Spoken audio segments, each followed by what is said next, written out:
And just like that, poor Steve.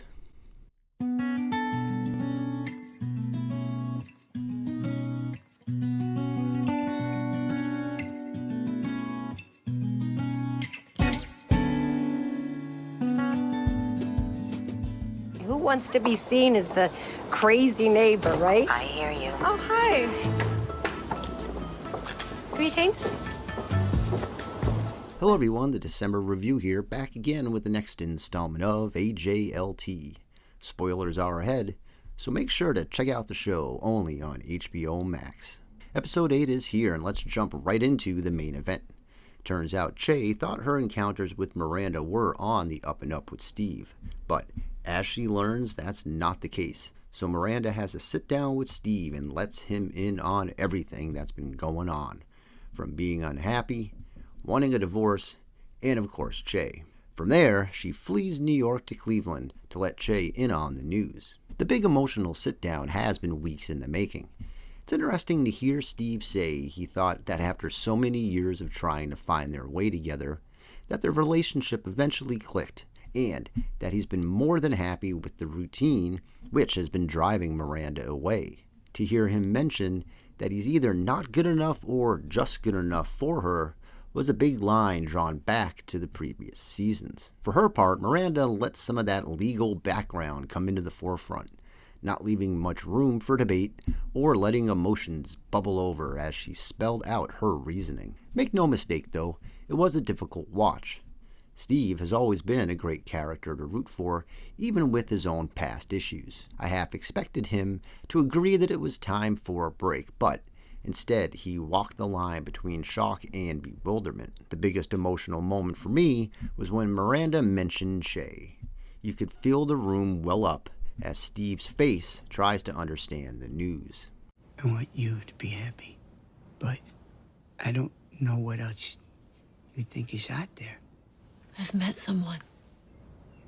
Meanwhile, Carrie has a new downstairs neighbor, and the living arrangements haven't been going so well. With loud, late-night drunken conversations outside her window and even louder music blaring away, Carrie awkwardly tries to get a hold of the situation, while coming off like the elder disowner of fun. Now that is until she's witness to the neighbor's breakup at the end with her boyfriend, and the pair seemingly find some common ground. Things aren't going much better for Charlotte, who continues to fumble through some new parental situations. An awkward scene with Harry in the bathroom leads to a lunch with Lily that doesn't end very well. Charlotte freaks out over a private Instagram account, before eventually talking things through and learning a few things along the way. The episode's funniest moments come from our leads' lunch together.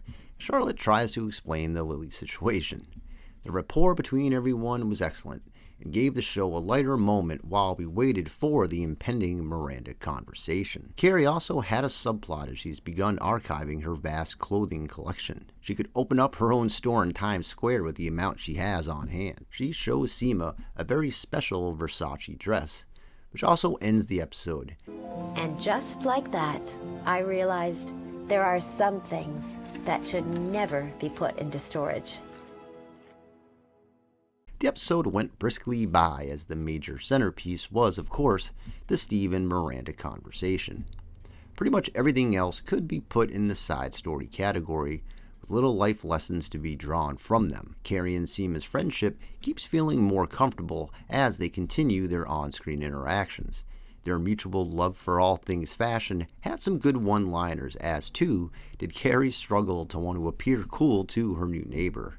Between her face mask encounter and then the full-on ridiculous smoking outfit, Carrie rolled with things in a very charming way. So we are in the home stretch for Season 1 with just 2 episodes remaining. Where does the time go? Will Miranda find what she's looking for with Che? Or will this whole thing just be the driving force for her to once again appreciate what she had with Steve?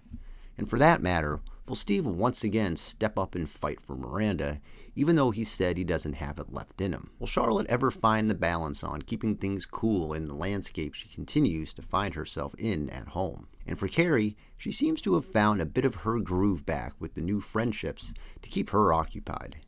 Will her impending redate with Peter help solidify her arc as the season begins to wrap up? Well, as we all know, When one door closes, the shoebox opens. Bring Steve a fancy brownie for your dessert ritual tonight? You think a caramel witch brownie might help the situation go better? Couldn't make it worse. How much is it? You're exploding his world. Spend a couple bucks. I'm not exploding his world. I'm telling him something we both already know. If you like this video, please subscribe to the channel for more, and let me know your thoughts on the episode in the comments section below.